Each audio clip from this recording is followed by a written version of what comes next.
అలాగే ఇప్పుడు తత్వం గురించి ఒక ప్రశ్న. ఇప్పుడు చాలామంది హిందువులు ఇప్పుడు కాలేజీకి వెళ్తుంటే ఈ విద్యాలయాలకు వెళ్తుంటే అక్కడ దేవుడు ఉన్నాడా లేడా అనే ప్రశ్న రానే వస్తుంది.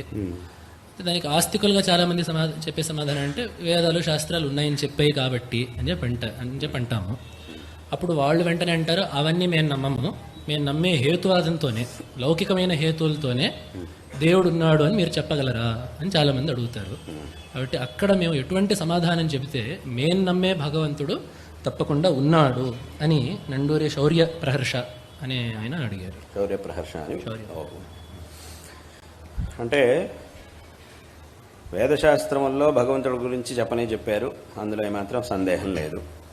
లౌకికంగా ఒక లౌకికమైనటువంటి విచారణ దృష్టితో మనం చూసినప్పుడు భగవంతుడి యొక్క అస్తిత్వాన్ని ఎలా తెలుసుకోవాలి అనంటే,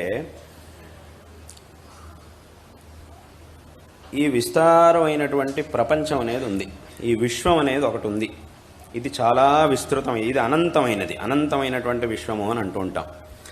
ఈ అనంతమైనటువంటి విశ్వంలో మామూలుగా మనం చూసుకుంటే మనం ఉన్నటువంటి ఊరు, మనం ఉన్నటువంటి దేశం, మనం ఉన్నటువంటి ఖండం, ఈ భూమి, ఇవన్నీ కూడా మనకి చాలా పెద్దగా కనబడతాయి. అదే సంపూర్ణమైనటువంటి విశ్వంలో గనక చూసుకుంటే ఈ భూమి అనేది ఎంత చిన్నది, అదందరికీ చదువుకునేటటువంటి పిల్లలందరికీ ప్రత్యేకంగా చెప్పాల్సినటువంటి అవసరమే లేదు. ఒక సూర్యుడితో పోలిస్తే మన భూమి అనేది ఎంత చిన్నది. మొత్తం విశ్వంలో ఉన్నటువంటి నక్షత్రాలు, అవి ఇవి, ఈ నక్షత్ర మండలం, ఈ అనంతమైనటువంటి విశ్వం, ఈ ఆకాశం, వీటన్నిటితో పోలిస్తే ఈ భూమి అనేది ఎంత చిన్నది అనేదాన్ని ప్రత్యేకంగా చెప్పవలసినటువంటి అవసరమే లేదు. అలాగే ఇప్పుడు ఈ విశ్వంలోనే చాలా గ్రహాలు అవి ఇవి ఉన్నాయి, చాలా నక్షత్రాలు అవన్నీ ఉన్నాయి. ఇప్పుడు కాలంలో సైంటిస్టులంతా లెక్కేసి చెప్తుంటారు ఇది ఇన్ని కాంతి సంవత్సరాల దూరంలో ఉంది అని అంటారు. అంటే ఏమిటి, ఆ కాంతి వేగంతో ప్రయాణించినా కూడా అక్కడికి వెళ్ళడానికి ఇన్ని సంవత్సరాలు పడుతుంది, ఇన్ని వందల సంవత్సరాలు పడుతుంది అని చెప్తారు. అంటే అక్కడికి ఏమైంది, మన జీవితకాలం అనేది సరిపోదు, అక్కడికి వెళ్ళడానికి ఈ ఒక జీవితకాలం అనేది అసలు సరిపోదు. అంతంత దూరాల్లో ఇవన్నీ కూడా ఉన్నాయి. ఇవన్నీ కూడా ఒక వ్యవస్థితంగా నడుస్తూ ఉన్నాయి. ఇన్ని గ్రహాలు ఇవన్నీ కూడా వ్యవస్థితంగా ఉన్నాయి. ఇప్పుడు సూర్యుడు ఉన్నాడు, ప్రతిరోజు సూర్యోదయం అవుతోంది, ఈ గ్రహాలన్నీ కూడా సంచరిస్తూ ఉన్నాయి. వాటి యొక్క ఆ మార్గంలో నియమంగా ప్రతిరోజు ఆ గ్రహాలు అవన్నీ కూడా వాటి మార్గంలో ఒక నియమావళిని పెట్టుకొని ఆ నియమావళి ప్రకారంగా అవన్నీ తిరుగుతూ ఉంటాయి. వాటి గతి అనేది జరుగుతూ ఉంటుంది. అదేవిధంగా పంచభూతాలు ఉన్నాయి. అంటే పృథివీ, జలము, అగ్ని, వాయువు, ఆకాశం, ఈ పంచభూతాలన్నీ కూడా ఉన్నాయి. వీటన్నిటికీ ఒక స్వభావం ఉంది. పృథివీ అంటే భూమి, అదొక రకంగా ఉంటుంది. నీటి యొక్క స్వభావం ఒక రకంగా ఉంటుంది. అగ్ని యొక్క స్వభావం ఒక రకంగా ఉంటుంది. ఇలా ఈ ప్రపంచంలో ఉండేటటువంటి వస్తువులన్నిటికీ కూడా ఒక విశేషమైనటువంటి స్వభావం ఉంటుంది. అవి ఎప్పుడూ కూడా అలాగే ఉంటాయి. అలాగే ఈ ప్రకృతిలో మనం చూసేటటువంటి చాలా విషయాలు ఒకే విధంగా జరుగుతూ ఉంటాయి, ఒకే క్రమంలో ఒకే విధంగా జరుగుతూ ఉంటాయి. ప్రపంచంలో ఎన్ని మార్పులున్నా కూడా అందులో మాత్రం ఏ విధమైనటువంటి మార్పు ఉండదు, ఒకే రకంగా జరుగుతూ ఉంటుంది. ప్రపంచంలో ఎన్ని మార్పులు వచ్చినా కూడా ప్రతిరోజు ఖచ్చితంగా సూర్యోదయం అవుతుంది. సూర్యుడు ఎప్పుడూ కూడా తన పనిని ఆపడు. అంటే ఈ సూర్యోదయం ఎప్పుడూ కూడా అవుతూనే ఉంటుంది. ప్రతిరోజు మనం సూర్యోదయాన్ని చూస్తాం, ప్రతిరోజు సూర్యాస్తమయాన్ని చూస్తూనే ఉంటాం. ప్రతి సూర్యోదయం వెనకాల ఒక సూర్యాస్తమయం ఉంది, ప్రతి సూర్యాస్తమయం వెనకాల ఒక సూర్యోదయం ఉండనే ఉంది. ఇవన్నీ కూడా ఈ విధంగా ప్రపంచంలో అన్ని విషయాలు నియతంగా జరుగుతూ ఉంటాయి. అలాగని ఇవన్నీ ఇలా జరగడంలో మన ప్రమేయం లేదు. మన ప్రమేయం అంటే మనుషుల ప్రమేయం ఏమీ లేదు. సూర్యుడు ప్రతిరోజు నియమంగా ఉదయిస్తున్నాడు, సూర్యోదయం ప్రతిరోజు నియమంగా అవుతోంది అనేటటువంటి విషయంలో మన ప్రమేయం లేదు. వర్షాకాలం వచ్చింది, వర్షాలు పడుతున్నాయి. ఎండాకాలం వచ్చింది, ఎండలు వస్తున్నాయి. వానాకాలం తర్వాత చలికాలం వచ్చింది, చలిగా ఉంది. ఇవన్నీ కావాల్సిందే. కానీ ఇవన్నీ నియమంగా ఒకదాని తర్వాత ఒకటి జరగడంలో మన ప్రయత్నం ఏమీ లేదు, మన ప్రమేయం ఏమీ లేదు, మన ప్రయత్నం జరిగేది కూడా కాదు. కానీ ఇవన్నీ నియమంగా జరుగుతూ ఉంటాయి. ఇవన్నీ కూడా ఈ విధంగా నియమంగా ఒక వ్యవస్థితంగా ఇవన్నీ జరుగుతున్నాయి అనంటే వాటంతటవే ఇవన్నీ జరుగుతాయి అని అనడం అది అత్యంత అసాధ్యం. ప్రపంచంలో జడమైనటువంటి అంటే జీవం లేనటువంటి ఏ పదార్థము కూడా ఒక జీవం సహకారం లేనిదే, ఒక చైతన్యం యొక్క ప్రేరణ లేనిదే ఏవి కూడా పనిచేయవు. అసలు కదలడం కూడా సాధ్యం కాదు.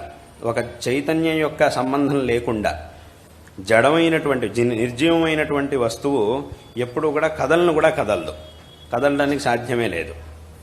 అందులోనూ ఇంత వ్యవస్థితంగా, ఇంత అఖండమైనటువంటి అనంతమైనటువంటి విశ్వంలో ఇవన్నీ కూడా నియమంగా క్రమంగా జరుగుతున్నాయి అనంటే ఎవరో ఒక చైతన్యం లేకుండా, ఒక చైతన్యం యొక్క సంబంధం అనేది లేకుండా ఖచ్చితంగా ఇవన్నీ జరగడం అనేది అత్యంత అసాధ్యం. లేదు, ఇవేమీ లేకుండా కూడా జరుగుతాయి, ఆ జడమైనటువంటి వస్తువులే వాటంతట అవి కలిసిపోయి అంతా జరిగిపోతుంది అని గనక చెప్పేటైతే, నేను ఒక ఇంటిని కట్టాలనుకున్నప్పుడు ఆ ఇల్లుని కట్టడానికి కావలసినటువంటి ఇసుక, సిమెంటు, ఇంకా ఇటుకలు, ఇంకా నీళ్లు, ఇవన్నీ ఏమేం కావాల్సిన ఉన్నాయి సామాలు, అవన్నీ తీసుకొచ్చి అక్కడ పడేస్తే ఇల్లు దానంతట అదే తయారవ్వాలి. ఇలా ఎక్కడైనా అవుతుందా? ఖచ్చితంగా ఎక్కడా అవ్వదు. ఎందుకంటే ఈ సామాన్లన్నీ తెచ్చిపెట్టేయడం అయింది, దానికి ఎంత ఇసుక కావాలి అన్నీ కూడా లెక్కేసి సరిగ్గా ఎంత తీసుకురావాలో అన్నీ తెచ్చి అక్కడ పడేసాం. ఇల్లు దానంతటది తయారవ్వాలి అని అంటే మాత్రం అది ఇప్పుడు కాదు, సంవత్సరం పాటు ఎదురు చూస్తా, పర్వాలేదు, నేను ఓ సంవత్సరం పాటు ఎదురు చూస్తాను, పర్వాలేదు, నాకేం రేపే ఇల్లు కట్టేయాల్సిన పని లేదు. ఒక మనిషే ఒక రోజులో ఇల్లు కట్టలేడు, వాడు కట్టడానికి కొన్ని నెలలు పడుతుంది. కాబట్టి ఇంకా వాటంతటా తయారవ్వాలి. కాబట్టి కావాలంటే కొన్ని రోజులు ఆగుతాను నేను అని చెప్పి ఒక సంవత్సరం ఆగాను అనుకోండి, ఇల్లు తయారవుతుందా? ఖచ్చితంగా అవ్వదు. 2 ఏళ్ళు ఆగుతాను, ఖచ్చితంగా అవ్వదు. 10 ఏళ్ళు ఆగుతానండి, ఖచ్చితంగా అవ్వదు. 50 ఏళ్ళు ఆగుతాను, 50 ఏళ్ళు ఆగినా కూడా ఇల్లు దానంతట అది ఎప్పుడు కూడా తయారవ్వదు. అన్నేళ్ళు ఆగడం కంటే ఒక సరైనటువంటి శిల్పిని తీసుకొచ్చి, ఈ సామాన్లన్నీ కూడా ఉన్నాయి, ఇంకా నీకేం కావాలన్నా కూడా నేను ఏర్పాటు చేస్తాను, నాకు ఒక చక్కటి ఇంటిని కట్టివ్వు అని చెబితే ఆ శిల్పి చక్కగా ఇంటిని కట్టిస్తాడు. ఇది లోకంలో జరుగుతుంది, ఎక్కడైనా కూడా ఇలాగే జరుగుతుంది. ఏదైనా ఒక వస్తువు తయారవ్వాలి, ఇప్పుడు మనం ఈ వస్తువుని చూస్తున్నాం, ఇలా రకరకాల వస్తువులు ఇక్కడ మనం చూస్తూ ఉన్నాం. ఏ వస్తువు తయారవ్వాలన్నా కూడా దాంట్లో ఎన్నో అవయవాలు ఉంటాయి. ఆ అవయవాలన్నిటినీ కూడా కలిసి, అందులోనూ ఒక్కొక్కదానికి ఒక్కొక్క నియమం ఉంటుంది, దీన్ని ఇంతే కలపాలి, దీన్ని ఇంతే వెయ్యాలి అని చెప్పి ఉంటుంది. ఆ మోతాదు ప్రకారం, ఆ నియమాల ప్రకారం ఆ వస్తువుల్ని పెట్టుకొని వాటన్నిటినీ సంయోజన చేసి ఒక వస్తువుని తయారు చేస్తే మాత్రమే అది మనకి పనికొచ్చేదిగా మారుతుంది, అది నియమంగా పనిచేస్తుంది. ఇప్పుడు ఏదో టీవీ ఉంది, అథవా కంప్యూటర్ ఉంది, అథవా అందరి చేతిలో ఫోన్ ఉంది, అది తయారవ్వాలి, అది మనకు కావాల్సినట్టుగా పనిచేయాలి అని అంటే దాన్ని మనం అలా తయారు చేయాలి. అది దానంతటదే తయారైంది కాదు, దాంట్లో రకరకాల విషయాలు ఉండొచ్చు, కానీ అవన్నీ కూడా వాటంతటవే తయారైనవి కావు. ఆ తయారైనవి కావు అనంటే మరి దాని అర్థం ఏమిటి? ఎవరో ఒక వ్యక్తి, చాలా సూక్ష్మ బుద్ధి కలిగినటువంటి ఒక వ్యక్తి, నిపుణుడైనటువంటి ఒక వ్యక్తి వీటన్నిటిని కూడా సంగ్రహించి ఈ రకమైనటువంటి ఒక వస్తువుగా తయారు చేసి, ఇది ఇలా పనిచేయాలి అని చెప్పి ఆ వస్తువుని తయారు చేసి, ఇంకా కాలకాలంలో ఇంకా మళ్ళీ దాన్ని ఒక్కొక్క కాలంలోనూ ఇంకా దాన్ని ఆధునీకరణ చేసి, ఇంకా దాన్ని ఇంకా దాన్ని మార్చి, ఇంకా అభివృద్ధి చేస్తే ఇవాటి రోజున ఇన్ని రకాల వస్తువుల్ని మనం చూడగలుగుతూ ఉన్నాం. కాబట్టి ఇటువంటి ఏ వస్తువైనా కూడా దానంతటది తయారైంది కాదు, ఎవరో ఒక చైతన్యం కలిగినటువంటి ఒక వ్యక్తి తన బుద్ధిని ఉపయోగించి తయారు చేసినప్పుడు మాత్రమే మనకు ఉపయోగపడేటటువంటి వస్తువులుగా ఇవన్నీ కూడా తయారవుతూ ఉన్నాయి. కాబట్టి అదేవిధంగా ఇంత విస్తారమైనటువంటి ప్రపంచంలో ఇవన్నీ కూడా నియతంగా జరుగుతున్నాయి అనంటే దీని వెనక కూడా ఒక చైతన్యం ఖచ్చితంగా ఉండాల్సిందే అనే విషయాన్ని తప్పకుండా అందరూ ఒప్పుకోవాల్సిందే. అలా మనం ఒప్పుకున్న తర్వాత ఏమైంది అంటే దీని వెనక ఒక వ్యక్తి ఉన్నాడు, ఒక చైతన్యం అనేది ఉంది అని మనకి తెలుస్తోంది. ఆ చైతన్యం ఎవరు? ఆ చైతన్యం కూడా మనలాంటి చైతన్యమేనా? మనలాంటి వ్యక్తి అయినా ఆ వ్యక్తి కూడా అనంటే, అప్పుడు ఆ వ్యక్తి కూడా మనలాంటి వ్యక్తి అనంటే అప్పుడు ఏమవుతుంది? మనం కూడా వీటన్నింటినీ చేయగలగాలి అని అవుతుంది. మనలాంటి వ్యక్తి కాదు ఆయన, మనకంటే కూడా. ఎందుకంటే ఈ ప్రపంచంలో అందరూ కూడా వాళ్ళ శక్తికి తగినట్టుగా ఒక్కొక్క వస్తువుని తయారు చేయగలుగుతారు. అందరూ కూడా వాళ్ళ శక్తికి తగినట్టుగా ఒక్కొక్క వస్తువుని తయారు చేస్తారు. ఒక వ్యక్తి ఒక వస్తువుని తయారు చేశాడు, ఆయనకు ఉన్నంత శక్తి ఇంతే కాబట్టి ఇంతే తయారు చేయగలిగాడు. ఇలా ఒక్కొక్కళ్ళు ఒక్కొక్క వస్తువుని తయారు చేస్తూ ఉంటారు. అందులోనూ ఇంత అపారమైనటువంటి విస్తారమైనటువంటి విశ్వంలో ఇవన్నీ కూడా నియమంగా జరుగుతూ ఉన్నాయి అని అంటే వీటన్నిటినీ కూడా తయారు చేసినటువంటి వ్యక్తి ఎవరైతే ఉన్నాడో ఆయన యొక్క శక్తి ఎంత ఉండాలి అని అంటే అనంతమైనటువంటి శక్తి కలిగిన వాడు అయి ఉండాలి. అటువంటి ఆ అనంతమైన శక్తి కలిగిన ఒక వ్యక్తి ఖచ్చితంగా ఉన్నాడు అనేటటువంటి విషయాన్ని మనం ఖచ్చితంగా ఒప్పుకోవాల్సిందే. అంటే ఇదంతా కూడా శాస్త్రముల విషయాన్ని వదిలేసి లౌకికంగా మనం ఆలోచించినప్పుడు కూడా ఆ భగవంతుడు ఉన్నాడు అనేటటువంటి విషయాన్ని మనం ఒప్పుకోవాల్సిందే. కాబట్టి ఈ విధంగా భగవంతుడు ఖచ్చితంగా ఉన్నాడు, లేకపోతే ఇవన్నీ కూడా నియమంగా ఇట్లా జరగవు ఎక్కడా కూడా. అదేవిధంగా ఇంకొక చిన్న ఉదాహరణ. ఒక సంస్థ ఉన్నది. ఆ ఒక సంస్థలో రకరకాల విభాగాలు ఉంటాయి, రకరకాల డిపార్ట్మెంట్ ఉంటాయి. ఈ డిపార్ట్మెంట్లో ఇంతమంది కావాలి, దీంట్లో ఇంతమంది ఉండాలి, దాంట్లో ఇంతమంది ఉండాలి. ఈ డిపార్ట్మెంట్కి ఒక హెడ్ ఉంటాడు, దానికి ఒక హెడ్ ఉంటాడు. వాళ్ళు అందరూ కూడా ఆ పనులన్నీ చేస్తూ ఉంటారు. వీళ్ళందరిపైన ఒకడు ఉంటాడు.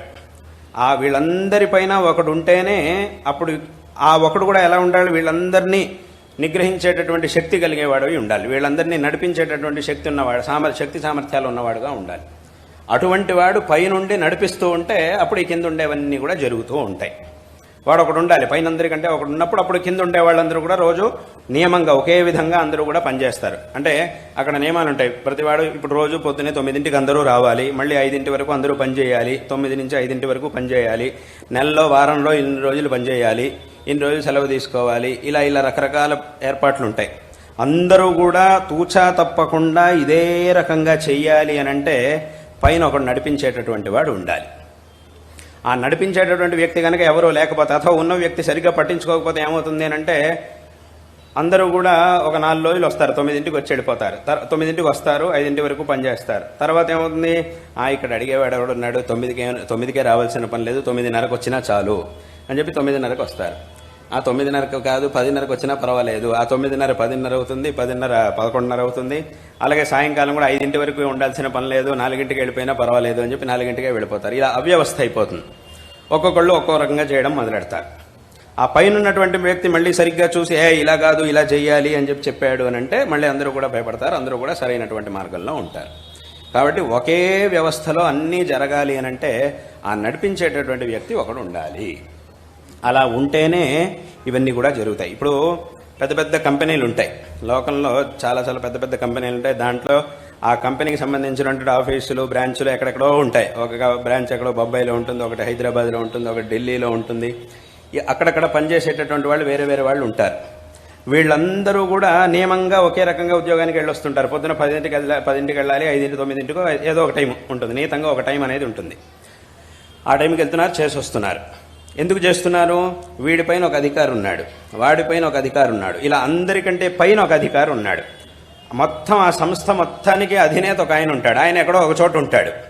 ఆయన్ని ఈ సంస్థలో పనిచేసేవాళ్ళు ఎప్పుడు చూడలేదు. ఇప్పటి వరకు వీడు 10 ఏళ్ళ నుంచి పనిచేస్తున్నా కూడా ఏదో ఆయన గురించి విన్నాడే తప్ప ఆయన ప్రత్యక్షంగా చూసింది లేదు. ఆయన మీ సంస్థ యొక్క అధినేత ఎవరు అని అంటే ఏదో పేరు చెప్తాడు, ఆ ఒక ఫలానా వ్యక్తి పేరు చెప్తాడు, ఆయన ఫోటో చూసుంటాడు, ఆయన ఎక్కడో ఉన్నాడు అని చెప్తాడు. కానీ వీడిక్కడ నియమంగా పనిచేస్తున్నాడు అని అంటే దానికి ఆయనే కారణం. ఎందుకంటే వీడిపైన ఉన్నాడు, వీడిపైన ఉండేవాడిని చూసి వీడి పనిచేస్తున్నాడు, వీడిపైన ఉండేవాడేమో ఆ పైన ఉండేవాడిని చూసి చేస్తున్నాడు, ఆ పైన ఉండేవాడు ఆ పైన ఉండేవాడు, ఇలా అందరికంటే పైన ఉండేవాడు ఆ వ్యక్తిని చూసి వీళ్ళందరూ కూడా పనిచేస్తూ ఉంటారు. కాబట్టి అక్కడికి ఏమైంది అని అంటే నేరుగా చూడకపోయినా ఆ వ్యక్తి చూడలేదు, మళ్ళీ చూస్తాడో లేదో కూడా తెలియదు. రిటైర్ అయ్యేంతలోపు ఖచ్చితంగా చూస్తాడో అని కూడా చెప్పడం కుదరదు, చూడకపోవచ్చు. వెళ్తున్నాడు, పనిచేస్తున్నాడు, వస్తున్నాడు, అంతే. కానీ ఇవన్నీ కూడా వ్యవస్థితంగా జరుగుతున్నాయంటే అందరికంటే పైన ఒకడున్నాడు. ఆయన చూడకపోయి ఉండొచ్చు, ఆయన అందరికీ సంస్థలో పనిచేసే ఉద్యోగులందరికీ ఆయన కనిపిస్తాడు అని లేకపోవచ్చు. కానీ ఆ పైన ఒక వ్యక్తి ఉన్నాడు అంటేనే ఆ భయంతో కిందవాడు, ఆ కిందవాడు, అందరికంటే కిందవాడి వరకు అందరూ కూడా పనిని చక్కగా చేస్తారు. అదేవిధంగా అందరికంటే పైన ఒక వ్యక్తి ఉన్నప్పుడు ఆ వ్యక్తి వీళ్ళందరినీ కూడా నియంత్రిస్తూ ఉన్నప్పుడు మాత్రమే ఈ ప్రపంచంలో అన్నీ కూడా ఈ పంచభూతాలు కానీ ఇవన్నీ కూడా సూర్యచంద్రాదులు ఇవన్నీ కూడా వాట్ల పనులని సరిగ్గా నియమంగా చేస్తాయి. కాబట్టి అటువంటి పరమేశ్వరుడు ఖచ్చితంగా ఉన్నాడు కాబట్టే ఈ ప్రపంచంలో అన్నీ కూడా వ్యవస్థితంగా నడుస్తూ ఉంటాయి. కాబట్టి ఆ ఈశ్వరుడు ఉన్నాడు అనేటటువంటి విషయాన్ని ఈ విధంగా మనం ఒప్పుకోవాలి.